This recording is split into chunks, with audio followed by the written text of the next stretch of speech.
싱가포르에서 벌어진 일이에요. 정말 그 황당하고도 재밌는 일인 것 같은데요. 예. 최근 싱가포르 도심의 귀여운 외모, 저 TV에 보시는데요. 화면이 수달입니다.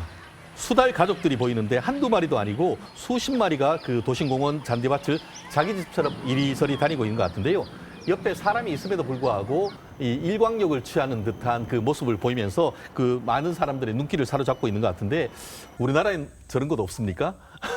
저는 못 찾아본 것 같은데 이 수달들 갑자기 어디서 나타난 거예요? 지금 싱가포르가 코로나19 때문에 예. 이동 제한령 봉쇄령이 내려져 있는 상황이기 때문에 아마도 도심 공원에 사람들이 없으니까 수달들이 야생인지 알고 지금 그 도심까지 나온 게 아닌가 생각이 드는데 예. 문제는 이렇게 안 나타나던 수달들이 나타나니까 도심에서 놀라운 광경들이 펼쳐지고 있는 겁니다. 그런데 막상 또 싱가포르 현지에서는 환영하는 분위기는 아니라고 그래요. 그러니까 원래는 환영하던 동물이었어요. 그러니까 예. 1970년대에 한때 사라졌다가 정말 겨우겨우 되살려놓은 존재들이거든요. 그래서 과거에는 코로나19 전에는 한 번씩 나타나면 사람들이 좋아했는데 문제는 이 친구들이 이제는 완전히 그 미움을 받고 있는 게 배가 고프니까 막 개인 예. 사유지 같은 데 들어가는 겁니다. 그리고 개인 사유지에 들어가서 물고기 잡아먹는 동물이잖아요. 개인들이 키우는 물고기, 특히 관상어로 이 아로하나란 물고기, 비단잉어 이런 예. 거 마리당 수천만 원씩 한다고 하는데 아하. 그걸 수달이 알 수가 없잖아요. 그냥 잡아먹은 겁니다. 그런 것도. 수천만 원에 달하는 이 관상어들을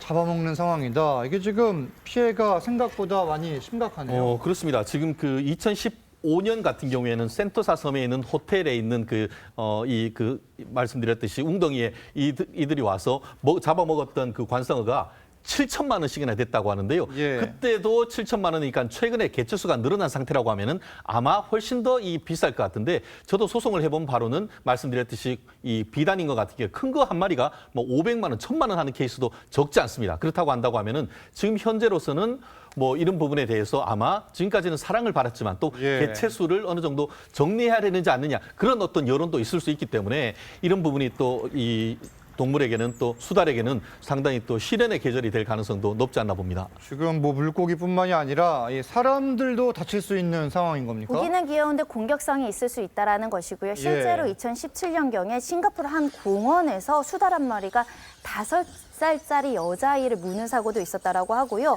먹이를 문 채 막 달려가지고 차량 사이에 왔다 갔다 하는 바람에 교통사고를 야기하는 일도 있다라고 하니까 조심하셔야 되고요. 특히 어린아이들, 노약자들은 수달이 있다라고 하더라도 예. 귀엽다고 만지다가 물릴 수 있다 이렇게 경고하고 있습니다.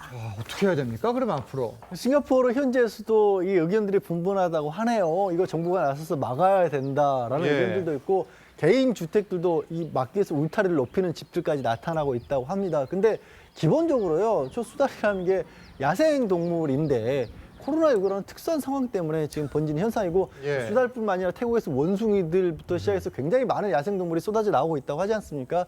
이거 결국 이 코로나19 끝나서 싱가포르도 2일부터 이제 봉쇄령이 풀려 사람들이 거리에 나온다고 하거든요.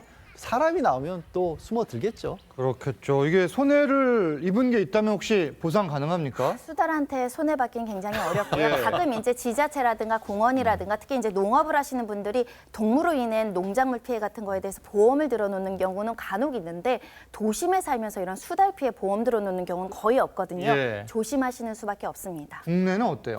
국내 같은 경우에는 말씀드렸듯이 본인이 이제 일반적으로 보험을 들어놨다고 예. 한다고 하면은 그런 보험으로 커버될 여지가 없지 않습니다만 아마 여기 계신 분 아무도 그런 보험을 든 적은 없을 겁니다. 결국 그거 같은 경우에는 그 공원 관리 주체에 대해서 손해배상을 청구할 가능성이 없지 않은 것 같은데요. 그렇기 때문에 아마 저 공원 관리 주체가 싱가포르 어떻게 보면은 국가인지 아니면 지방자치단체인지 모르겠습니다만 문제가 생기면은 지방자치단체 어쨌든 그 소유자 내지 관리자를 상대로 해서 손해배상 청구할 수밖에 없는 그런 상황이 될 것 같습니다. 알겠습니다.